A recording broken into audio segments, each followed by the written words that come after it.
لاعبين قدامى وجمهور جزائري عريض تابع هذه المباراة على الأعصاب وخرج خائبا. إذا تابعنا منذ قليل الندوة الصحفية للناخب السنغالي آليو سيسي الذي كان تحدث بكل ثقة وبدا واثقا طبعا وسعيدا بمردود منتخبه في هذا الكان. آليو سيسي قال بأن مباراة الجزائر سندخلها من أجل الفوز. طبعا هو احترم كرة القدم، احترم المنطق، وقال بأن الفوز ضروري في هذه المباراة حتى باللاعبين الاحتياطيين، وقال بأن المواجهة لن تكون ثأرية. طبعا بنظر إلى آخر مواجهة رسمية بين المنتخبين كانت في 2015 لما فاز المنتخب التونسي على السنغال بهدفين دون رد في المباراة الأخيرة من الدور الأول، وتأهل بعدها المنتخب الوطني إلى الدور ربع نهائي وأقصي أمام كوت ديفوار. المنتخب السنغالي يعتلي صدارة المنتخبات الإفريقية حسب آخر تصنيف للفيفا، وهو الذي حقق العلامة الكاملة في التصفيات، ست انتصارات من 6 مباريات، واليوم يملك أفضل دفاع. فاز في المباراة الأولى أمام تونس بهدفين دون رد، وفاز في المباراة الثانية أمام منتخب زيمبابوي بهدفين دون رد، ولو أنه المنتخب السنغالي سيطر بالطول والعرض وكاد أن ينهي المباراة بخماسية لولا تضييعه لعديد الفرص. إذا مباراة صعبة جدا لأشبال الناخب الوطني جورج ليكانز. هذا الأخير سيكون طبعا بعد لحظات بمدينة فرانس فيل للحديث عن هذه المباراة. كما يشير الزملاء جورج ليكانز على مشارف الدخول إلى قاعة المحاضرات هناك بفرانس فيل للتحدث عن المباراة، ولو أنه الحديث لن يكون فقط عن هذه المباراة، والحديث سيكون أيضا عن مباراة تونس وما خلقته هذه المباراة من انتقادات ومن تذمر للشارع الرياضي الجزائري الذي لم يهضم إلى غاية الآن الطريقة التي يلعب بها المنتخب الوطني هذا الكان. خيبة أمل كبيرة رغم وجود نسبة ضئيلة للتأهل إلى الدور القادم. جورج ليكانز. إذا هذه الصورة جاهزة الآن على المباشر. نتحول إلى طبعا مدينة فرانسفيل ريثما يبدأ الناخب الوطني جورج ليكانز في الإجابة على أسئلة الإعلاميين هناك رفقة جمال الدين مصباح الظهير الأيسر لفريق كروتونيا الإيطالي، والذي سيدخل المباراة غدا لتعويض فوزي غلام. مصباح يملك خبرة كبيرة في المنتخب الوطني وفي هذا النوع من المنافسات. إذن جورج ليكانز طبعا في مهمة صعبة اليوم أمام الإعلاميين، وأيضا مهمة صعبة أمام الشارع الرياضي الجزائري. المدرب الذي أعلنها قبل بداية الكان بأنه سيفوز أو سيدخل الكان للفوز بهذه الكأس للمرة الثانية للجزائر ودخول التاريخ، ولو أن الأمور تسير إلى غاية الآن عكس ما يتمناه الشارع الرياضي الجزائري. مدرب أثبت محدودية إمكانياته، وأثبت أيضا المنتخب الوطني بأنه أكبر من هذا المدرب. انتقادات لرئيس الفاف محمد روراوة لم يسلم من الانتقادات بعد خياره بجلب هذا المدرب الذي تشاهدونه الآن. سيتحدث دائما بكل دبلوماسية وسيحاول التبرير. نعم كما يشير الزملاء الصوت جاهز. نتحول إلى قاعة المحاضرات هناك بفرانسفيل ونستمع لما سيقوله جورج ليكانز. J'ai dit ça il y a 6 semaines ou 5-6 semaines ou déjà quelques temps avant que j'étais même en Algérie, que j'ai dit aussi la Tunisie était dans un groupe avec le Sénégal c'était la meilleure équipe de ce groupe, mais c'était la Tunisie qui était qualifiée à ce moment-là et eux aussi s'étaient qualifiés. Et maintenant on sait bien qu'il n'y a pas de grande chance, mais il y a une chance. Il y a une chance pour se qualifier, ça dépend pas seulement de nous, ça dépend des autres aussi. Et le plus important, que quand tu es un professionnel à ce moment-là, il y a une chance, tu dois prendre cette chance. Même si c'est une chance sur 5, une chance sur 3, une chance sur 10, on s'en fout, on va tout faire. Et surtout pour nous-mêmes, pour notre honneur, pour notre pays. Et c'est pour ça ici à nos côtés, J'ai pris Jamel avec moi, qui a déjà eu beaucoup de guerres dans le football, de guerres positives, je veux dire, et qui est un garçon très équilibré, qui est bien dans le groupe. Et c'est comme ça qu'on prépare ce match contre le Sénégal. Et j'ai vu justement mon collègue lui féliciter avec la qualification. Et pour le reste, on a bien en route pour demain, parce qu'on pouvait rester ici même, dans le même stade, de 3 matchs. Alors, on va se donner à fond. Merci, coach. Et vous, Jamel, comment vous sentez-vous pour le match de demain? Écoutez, c'est clair qu'après la défaite de la Tunisie, il y a une grosse déception. Après, voilà, on va regarder de l'avant et on va essayer de préparer le match de la manière des façons pour demain. Ça va être un match compliqué parce que le Sénégal a démontré lors des 2 derniers matchs que c'était une équipe solide, une équipe costaud. Après, il ne faut pas tomber dans le piège qu'ils sont déjà qualifiés et penser qu'ils vont faire un 3e match. Troisième match comme ça va être un match difficile. Après, on ne va pas regarder les autres. On espère que le Zimbabwe gagnera contre la Tunisie, qui nous permettra d'avoir une petite chance pour cette qualification. C'est clair que c'est trop compliqué, mais ce n'est pas impossible. On a les qualités pour le faire. C'est clair que lors des 2 derniers matchs, on a commis quelques erreurs qui ont fait qu'on n'a pas eu le résultat positif, mais on va aller de l'avant. On va préparer ce match de la manière des façons et comme je vous l'ai dit précédemment, ça va être un match très compliqué contre une très bonne équipe du Sénégal. Merci. Maintenant, les questions sont ouvertes. Donc, vous levez la main.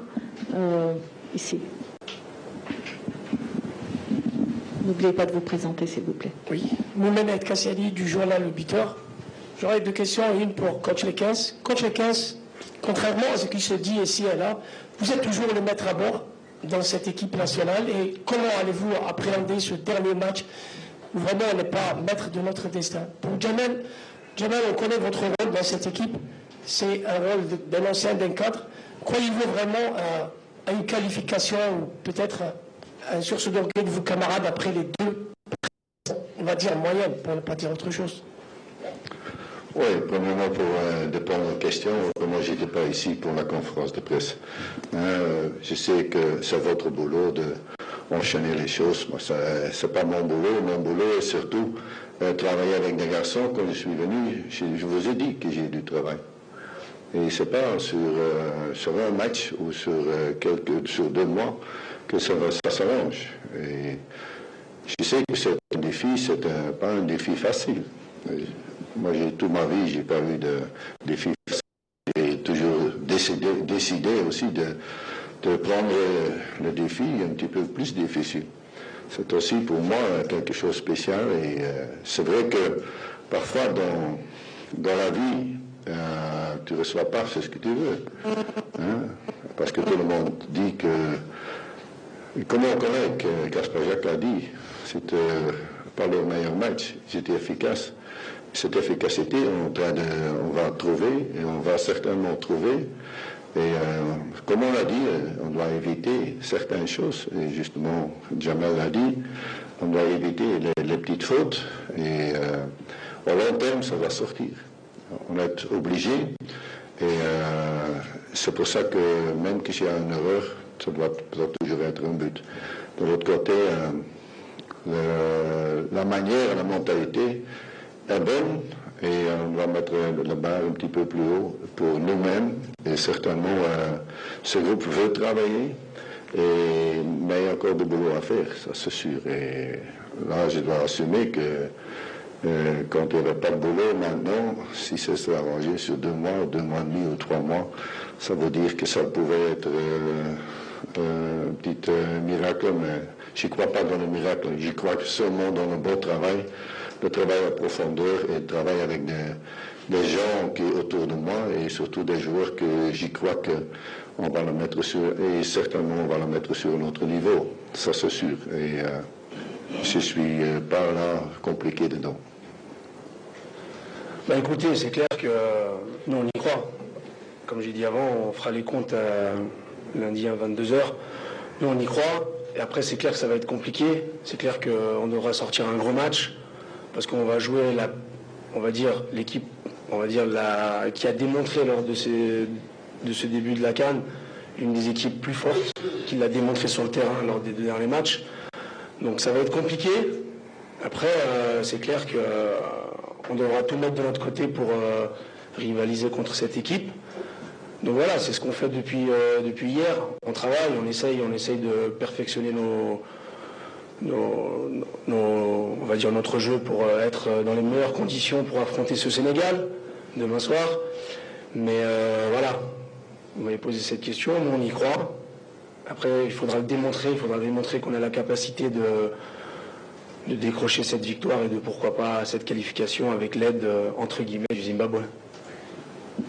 Donc, là-bas. Ensuite, on prendra ici. Bonjour, Manik du groupe de médias. Coach, vous avez eu l'équipe d'Algérie à un temps où on était presque au bord de la CAN. Est-ce qu'à dire que vous n'avez pas eu le temps nécessaire pour que la mayonnaise prenne, pour que la méthode Liken soit assimilée par vos joueurs?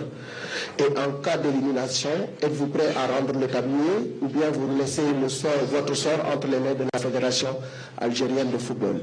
Jamel, après une déception comme ça, est-ce qu'il y a des ressources mentales pour justement faire face au Sénégal?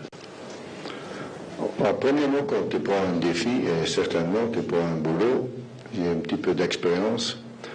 Je ne suis pas jeune, abandonné. Vous savez que tu es un homme, tu as ton honneur, et je sais qu'il y a eu du boulot, et surtout on a une bonne équipe, on veut devenir une grande équipe, et c'est toujours des périodes, tu sais, dans une équipe nationale.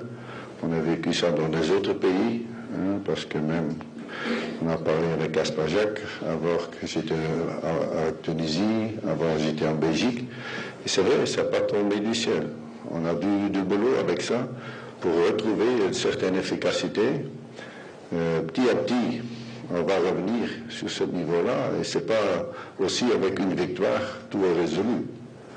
Et ça, je sais bien que c'est avec toute l'expérience qu'on a, avec tout l'esprit qu'on a, qu'on va continuer sur le bon sens. Et quand tu n'y crois pas dans le boulot que tu fais, tu dois arrêter. Moi, je crois à 200%. Et il n'y a pas du tout. Et c'est pas parce que tu gagnes tout va bon, c'est pas parce que tu perds tout va mauvais. Ça, c'est autre chose. Reste maintenant la question pour Jamel. Bah écoutez, je veux dire une chose. Nous, l'Algérie, on l'a prouvé dans le passé. Quand on est dos au mur, on est très fort.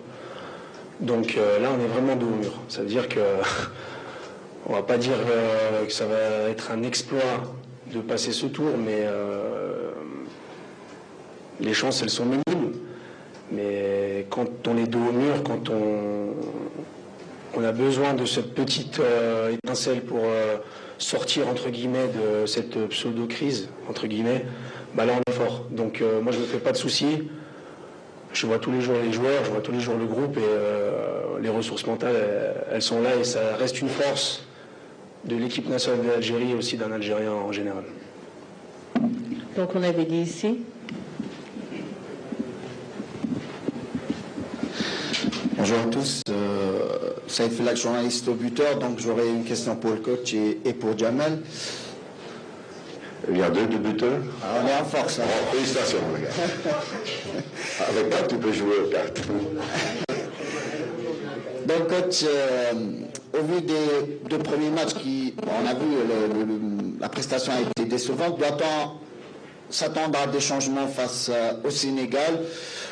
La présence de Jamel ici, qui va débuter demain, et parlez-nous un petit peu des blessés. On sait qu'il y a des joueurs qui sont blessés, ceux qui vont jouer et pas. Et une question pour Jamel. Jamel, tu es un ancien de cette équipe, tu disais tout à l'heure que la force de cette équipe, c'est quand elle est dos au mur, elle joue avec cœur. On ne voit pas ça durant cette CAN. Le peuple algérien, justement, se demande où est cette grinta qui faisait la force de l'équipe d'Algérie.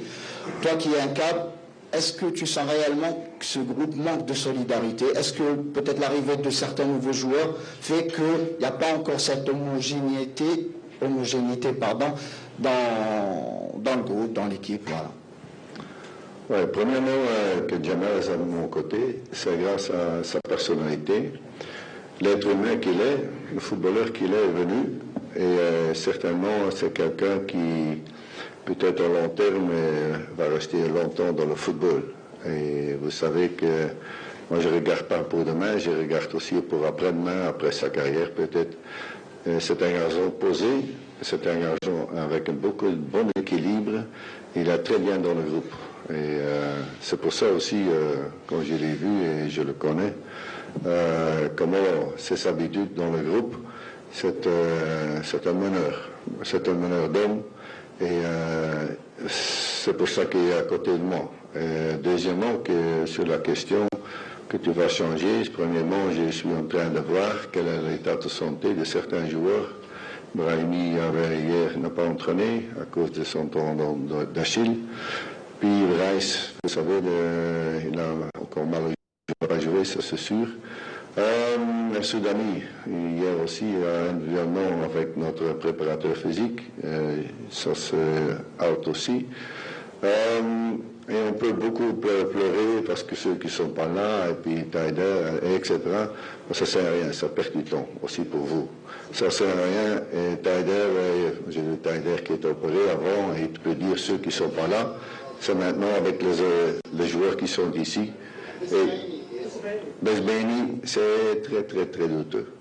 Il a eu un coup encore sur le genou qui était déjà un petit peu blessé. Il y a eu 2 jours pas de congé, mais de travail à faire. Et ça dépend un petit peu de ce soir, demain matin. Mais c'est toujours, ça c'est aux dernières minutes, parce que c'est normal quand les résultats ne sont pas comme on veut, qu'on reçoit des critiques, tu vas accepter et assumer ça. Il n'y a pas de problème. Mais Rami, c'est par exemple, pour moi, que tu peux dire, c'est sa première sélection presque avec nous et qui a donné satisfaction aussi. Et moi, je ne vais pas dire ça, je donne une fleur aussi parce que ce n'est pas mon style de mettre une fleur à un jeune joueur. Et il a bien fait. Et maintenant, ok, déjà un petit peu mal à jouer, ça veut dire il a et moi, je vais aussi encore trouver encore quelques garçons comme ça, qu'on peut augmenter encore notre niveau. Et il n'a pas fait encore des erreurs. Et vous savez que dans notre équipe, ce n'est pas toujours évident. La pression qui est sur cette équipe, ce qui est logique. Mais j'espère bien qu'il sera avec. J'ai un certain doute qu'il peut jouer. Alors, en train de voir à l'entraînement qu'est-ce qu'on peut faire. Chaque jour, chaque minute, on le suit. Bah écoutez, moi je vais vous dire une chose. Je ne veux pas parler de génération, mais cette équipe, elle n'est pas habituée à perdre, entre guillemets, en attendant le match de demain. Donc, 2013, qualification de Coupe du Monde. 2015, quart de finale, et on a perdu contre la Côte d'Ivoire sur un détail, sur un coup de pied arrêté, que je pense que si on battait la Côte d'Ivoire, on serait allé au bout. Donc là, depuis 6 mois, je pense que cette équipe, elle n'a pas l'habitude de perdre. Enfin, elle est en train de perdre. Donc on n'a pas cette habitude. Donc elle est en manque de confiance. Elle est en manque de... Bon, elle est en manque de confiance. Et pour enlever ce manque de confiance, ça passe par une victoire. Donc ça tombe bien. On a un match demain. Et je pense que si on gagne demain contre le Sénégal, ça va nous redonner la confiance. Ça va nous redonner, on va dire... comment je peux vous dire ça? De la notoriété, ça veut dire on va rebondir, parce que c'est clair que, tu sais, on parle, on dit ça, manque de jeu, manque de grinta, manque de... Ils sont pas fiers. Non, pas du tout. Tous les joueurs, ils sont contents, ils sont fiers pour leur famille, pour le pays. Donc voilà, moi je pense que quand on regarde de l'extérieur, on peut dire que cette équipe, elle est en manque de confiance. Tout simplement. Et pour reprendre la confiance, ça passe par une victoire contre le Sénégal, contre un gros d'Afrique, entre guillemets. Et ça, je suis persuadé que les joueurs, ils ont conscience de ça, et qu'on va tout faire pour gagner ce match demain, et après une éventuelle qualification pour les quarts de finale. Mais je reviens sur ça, c'est que cette équipe, elle n'a pas l'habitude d'être dans une période négative, depuis les dernières années. Donc c'est ça qui fait que les prestations, elles sont un peu moyennes, entre guillemets. Alors, on va prendre ici, là et ici à droite. Bonjour coach Salif Diallo de l'APS Sénégal, PAN2Z. Vous avez dit dans une interview à FIFA.com que honnêtement, je peux vous le dire. Oui, c'était pas juste et j'ai rectifié ce reportage-là. C'est ça, donc que vous ne pouvez pas, honnêtement, vous n'avez pas les moyens de gagner le Sénégal. Si je résume, c'est ça que vous dites. Vous avez dit. Comment vous pouvez motiver vos joueurs si derrière vous dites que vous ne pouvez pas, honnêtement, vous ne pouvez pas battre le Sénégal? N'est-ce pas? C'est une bonne question. Hein? Merci. Ok, n'est-ce pas? Mais quelle est la part de responsabilité des joueurs algériens par rapport à ce qui se passe dans le football algérien aujourd'hui? J'ai pas fait partie. Avant, vous ne faites partie. Aujourd'hui, vous avez un peu vous dites que vous allez rebondir. Mais si vous n'arrivez pas à rebondir, quelle sera votre réaction en tant que joueur pour que les choses changent positivement au niveau du football algérien? Merci. Certainement, je voudrais dire que j'ai jamais dit on ne peut pas gagner contre le Sénégal. J'ai dit que c'est une équipe forte. Vous avez joué contre la Tunisie il y a quelques années. Vous savez encore, c'était 0-0 là-bas. Et c'était 1-0 pour nous avec beaucoup de chance. Beaucoup de chance. Et ça veut dire pas que c'est le meilleur qui gagne. Hein? Ça peut être meilleur et tu peux perdre. Et c'est comme ça que je crois que c'est mal traduit. Tu sais gagner contre tout le monde. Tu peux gagner contre Barcelone, tu peux gagner contre l'Allemagne. Je crois que les mots sont renversés, c'est pour ça qu'on prend toujours un dictaphone ici avec nous, c'est mieux. Mais ça, tu dois, s'il y a un mot à gauche ou à droite, c'est pas important. Je voudrais dire, c'est un honneur que j'ai dit déjà quelques années que le Sénégal a une très bonne équipe. Hein? Mais ils ont perdu aussi des matchs, mais pas beaucoup. Le dernier temps, pas beaucoup. Et certainement, ils ont trouvé un bon équilibre. Tu peux battre tout le monde. Et surtout, notre équipe peut gagner aussi contre tout le monde. Mais c'est vrai, cette régularité, déjà quelques mois, aussi quelques années, on peut dire, cette régularité de gagner chaque fois, on n'a pas encore. C'est pas encore avec de haut et de bas. Et certainement, la performance, parfois, ça ne reflète pas la manière que tu as travaillé. Mais si tu fais de bon travail, si tu fais le travail en profondeur, et on sait nos rancunes, c'est pas comme vous avez dit, c'est pas à l'entraîneur de donner le rancune de son équipe. Et certainement, c'est ce que je fais jamais. Je fais jamais une analyse négative d'un joueur et je vais jamais brûler un joueur. On a besoin de tous les Algériens qui jouent au football, on a besoin de tous. Et si tu reçois maintenant un petit peu de critique, tu vas assumer cette critique. Parfois c'est exagéré, mais j'ai déjà l'expérience avec tout ça. Et j'ai le respect pour le Sénégal. Hein. Je trouve aussi dans la formation et tout ça, nous autres, on va aussi faire une très bonne équipe. Et je vous garantis, aujourd'hui, je vais vous rencontrer après, et je vais vous dire, on a dit de la Belgique, la génération perdue, parce qu'ils ne gagnent rien du tout. Et oui, c'est vrai, comme Jamel a dit, tu dois une fois gagner pour remettre en confiance. Et certainement, on est occupé de regarder à long terme qu'on va avoir du succès. Moi, je suis sûr de ça. S'il vous plaît. J'aurais bien voulu que vous me posiez cette question après le Sénégal. Mais bon.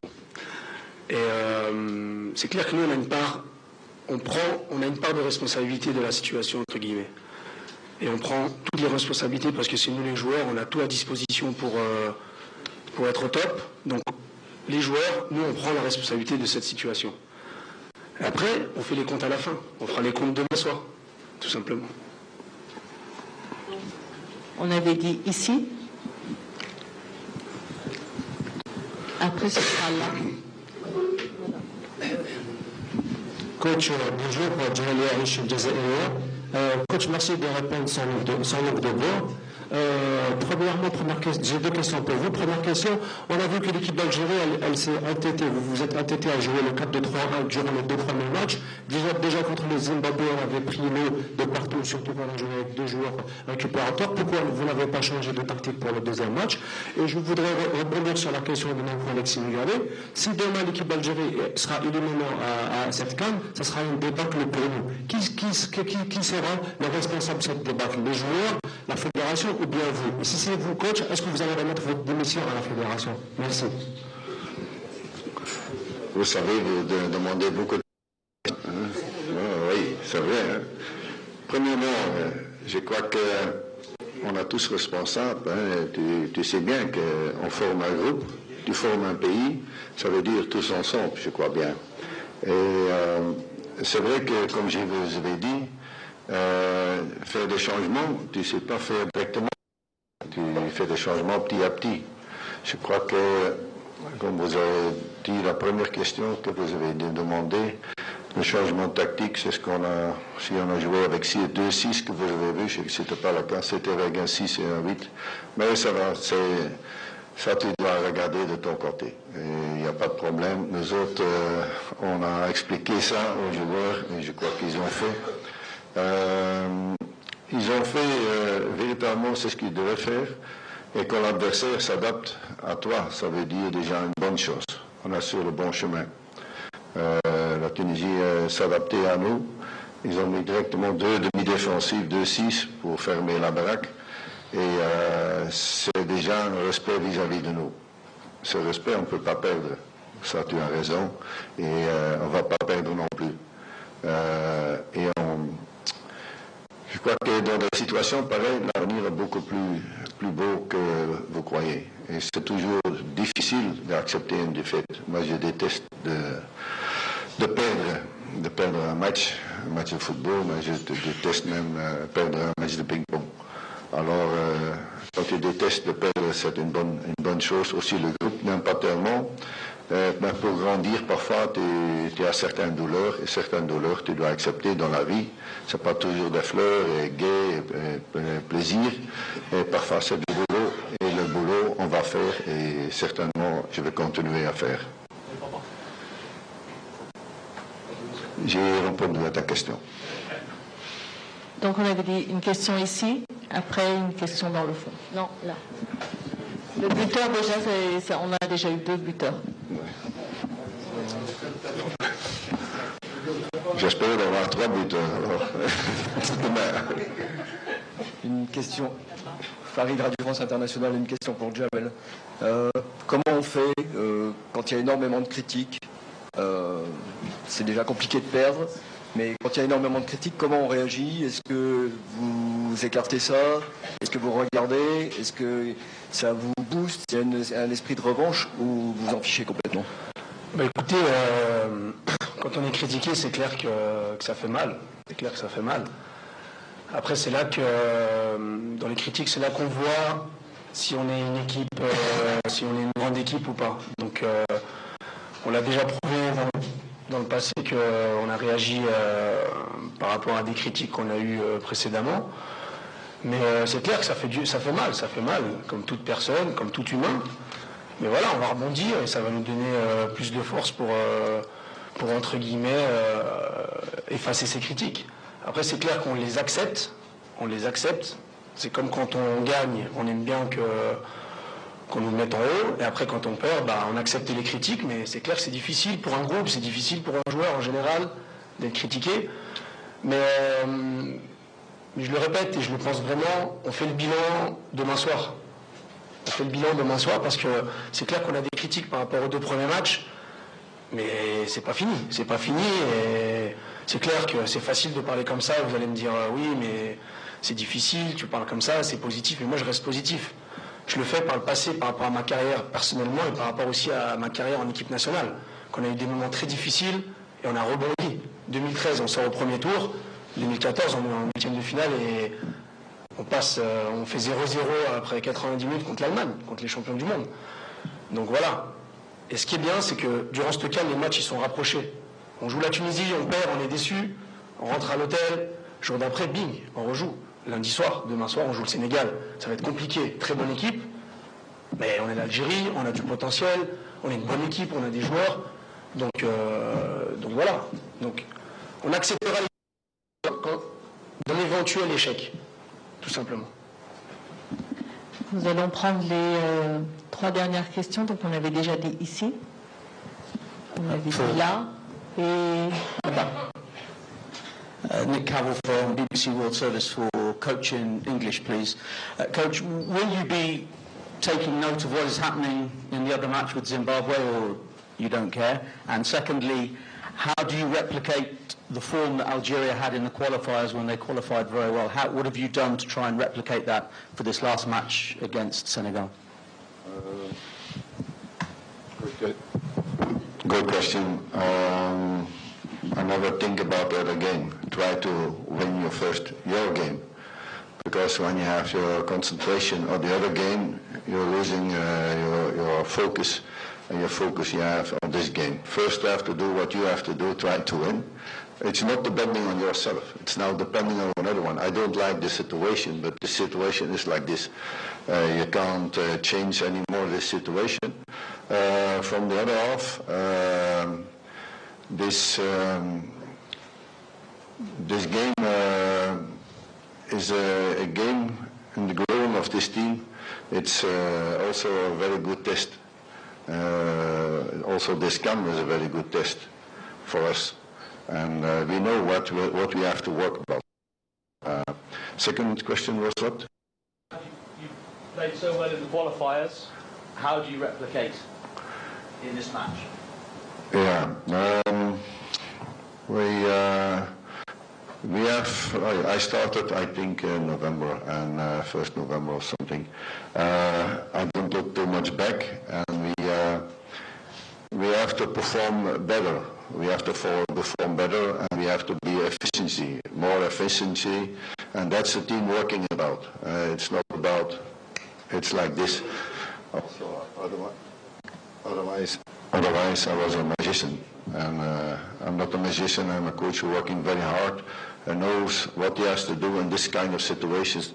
Because in this kind of situation, you have to stay cool, hard-working, and go forward. Don't look backwards and don't look to the other game. Now we will end what's happening. Thank you. Donc, on avait déjà dit les 2 dernières questions. Donc, avant de prendre les 2 dernières questions, je vous rappelle que l'entraînement de l'Algérie se fera à 18h au stade de Mwanda et qu'une navette média est donc prévue. On avait dit ici. Bonjour, Magda des Atwood.com. Question pour coach. Coach, je ne vais pas vous demander votre tactique pour le prochain match, mais les joueurs que vous allez mettre. Donc, s'il vous plaît, pour me répondre directement. Par rapport au premier match, vous avez répondu le même schéma tactique, comme l'a dit le collègue. Le même joueur aussi, mis à part Peter qui a été sacrifié à la mi-temps du premier match et son vous avez dit que vous allez jouer avec 6 et 8, mais on a vu que Montaleb, au deuxième match, pratiquement pas monté. On n'a pas vu du tout monter pendant le deuxième match.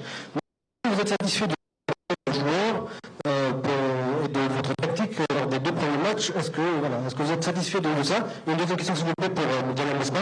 Vous avez, on va dire, jeté un peu de fleurs à votre génération, disant comme ça, quand elle est de l'heure. La génération de la Sénégal, jusqu'à tout à l'heure, on n'a pas beaucoup de la génération de 2002. Vous parlez beaucoup de la génération des années 80. Certains joueurs vont critiquer cette génération des années 80 parce qu'on n'a pas beaucoup. Est-ce que, toi qui es sans doute à ta dernière compétition, on va dire, est-ce que tu... après, il y a 34 ans, c'est un peu difficile d'imaginer un peu, j'espère avec vous. Est-ce que vous... Quel bilan tu tires de ta génération? Est-ce que tu penses réaliser ce qu'on attendait de vous? Voilà. Oui, c'est beaucoup de questions. Ça va vite. Oui. Premièrement, quand tu ne gagnes pas, tu ne peux pas être content. Et moi, j'ai fait mes analyses avec mes joueurs. Je crois que je connais le plus haut niveau. C'est chaque fois recommencer, c'est chaque jour recommencer. Ça, c'est la vie. Et certainement, même que tu gagnes, on va recommencer. Mais c'est vrai que les analyses, et je fais jamais, et je fais parfois des changements, et je crois qu'on a fait quelques changements qui étaient bien. Certainement, parfois, c'est le rendement que tu vois directement. Peut-être l'adversaire a trouvé une solution, comme ils ont fait pour fermer avec Ben Amor ce petit peu ce d'entre-jeu. Mais non, c'est peut-être aussi le physique de mes joueurs que j'ai fait encore le tour, qui est physiquement prêt, qui peut jouer, mais surtout qui est mentalement préparé parce qu'il y a certains peut-être fatigue aussi. Et comme ça, ils doivent être corrects avec eux-mêmes, qu'ils savent jouer ce match, parce que c'est un match à 200 à l'heure. C'est ce que j'ai vu faire contre la Tunisie. C'est ce que j'ai vu aussi contre Zimbabwe. Ils sont restés tout le match. Ils ont le contrôle du match. C'est une grande deuxième mi-temps, un petit peu perdu. Allez, après le 2-0, il n'a pas trop envie pour marquer le troisième. Et comme ça qu'on va faire une bonne analyse de nos joueurs au point de vue fatigue. Plus important. Et si à certains moments quelqu'un fait une petite erreur, je ne vois pas, on doit maintenant l'accuser. On ne peut pas dire qu'un joueur comme Fauzi, maintenant, c'est un bon joueur et ça restera un très bon joueur de très haut niveau. Et comme ça que tu dois aussi accepter parfois une erreur. Parfois tu aussi, comme on en a parlé beaucoup, tu dois faire la couverture sur quelqu'un et chaque fois, tu ne dois jamais être trop sûr parce que cette couverture doit être là. Et ça, c'est les choses qu'on discute beaucoup et ce groupe a bien compris que je veux ça et ça sera aussi l'avenir pour nous. Déjà, par rapport à la génération des années 80-90, on peut pas, parce que moi je vois, je lis un peu, on compare un peu, je pense que c'est incomparable, parce que 30 ans en arrière, si je ne me trompe pas, le football était différent. C'est clair qu'on est tous fiers de cette génération qui a fait l'Allemagne en Coupe du Monde, qui a gagné la CAN en 90. C'est clair qu'on est tous fiers d'eux et quand on était petits, on était les premiers supporters. Après, cette génération est la génération de maintenant. Après, je reviens à cette génération de maintenant. Elle a fait 8e de finale de Coupe du Monde, finale de Coupe d'Afrique 2015. Et là, on est en route pour la Coupe du Monde 2018. Vous allez rigoler, mais c'est très très difficile. Mais si tu gagnes les 2 matchs, tu vas en Zambie et tu reçois la Zambie, tu te relances. Mais ça va être très difficile. On va pas commencer à...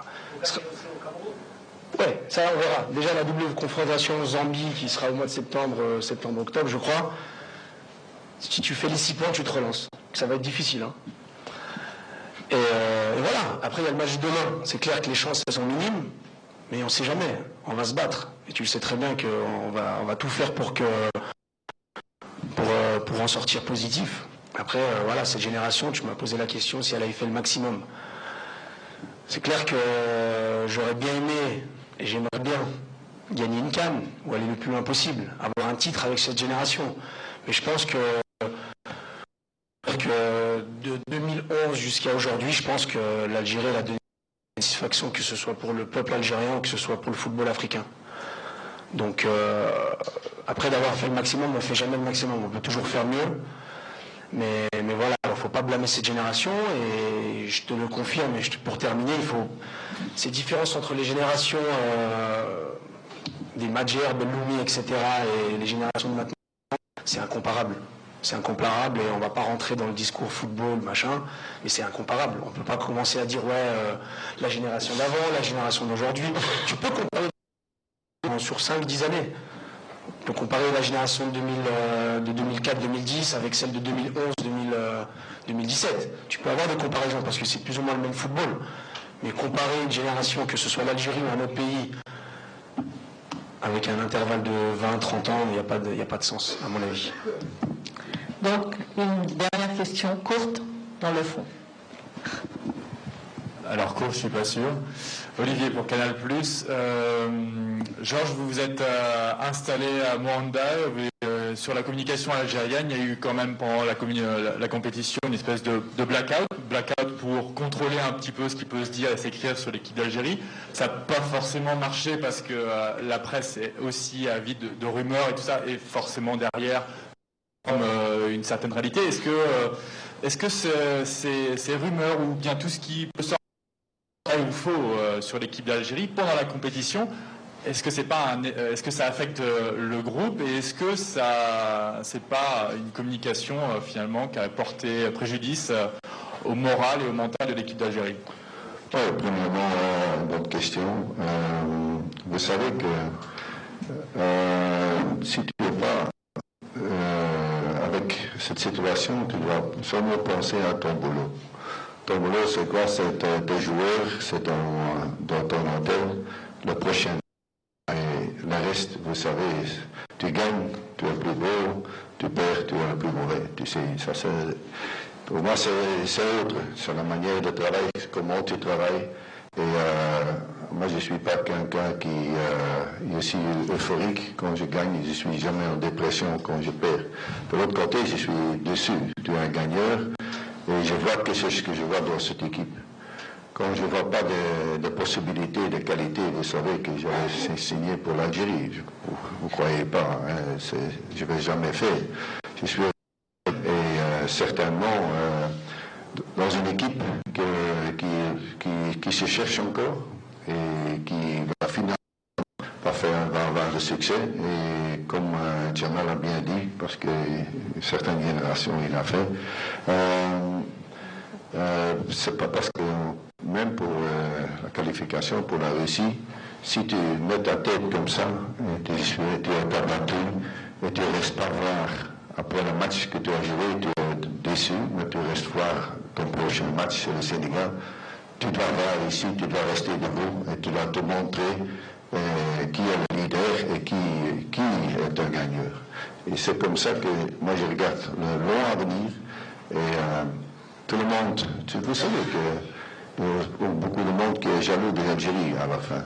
Vous allez voir, au long terme, je veux que tout le monde devienne encore plus jaloux de l'Algérie.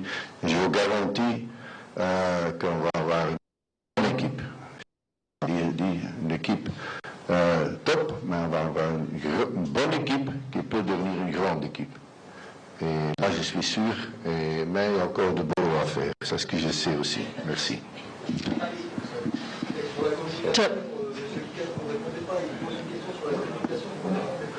Ah, la communication, je m'excuse, mais quelle communication? Sur le problème de la presse vient vous voir et à aucun moment on peut obtenir un joueur. Ça a été blackout depuis le début. Ce sont les règles qui sont là. Je crois que dans la carte, ils sont en disposition chaque fois. Oui, c'est faux. Ça te doit réclamer, chef. Ça c'est pas mon nom, ça va devenir chef de communication. Hein, je crois qu'on est toujours disponible là. On a bien fait, c'est ce qu'on doit faire. Et c'est le chef de communication qui doit discuter avec. Et avec la CAF, tu dois discuter. Et je prends des joueurs qui ont certaines choses à dire, qui ont un certain volume, qui ont un certain niveau. Félicitations que tu as un joueur comme ça avec ton côté. On peut toujours critiquer. Merci. Nous avons eu 45 minutes de conférence de presse là. Merci. Jamel Mespa, coach Likens, merci. Bonne chance. إذا مشاهدينا الكرام، كان هذا جورج ليكنز المدرب الناخب الوطني تحدث عن مباراة الغد ضد المنتخب السنغالي، وأيضا تحدث عن ما جرى في الأيام القليلة الماضية بعد الخسارة الغير متوقعة ضد المنتخب التونسي. أيضا جمال الدين مصباح تحدث عن عدة أمور خاصة التي تخص اللاعبين والانتقادات التي تطالهم من الشارع الرياضي الجزائري وأيضا من الطبقة الكروية هنا في الجزائر. إذا لمن التحق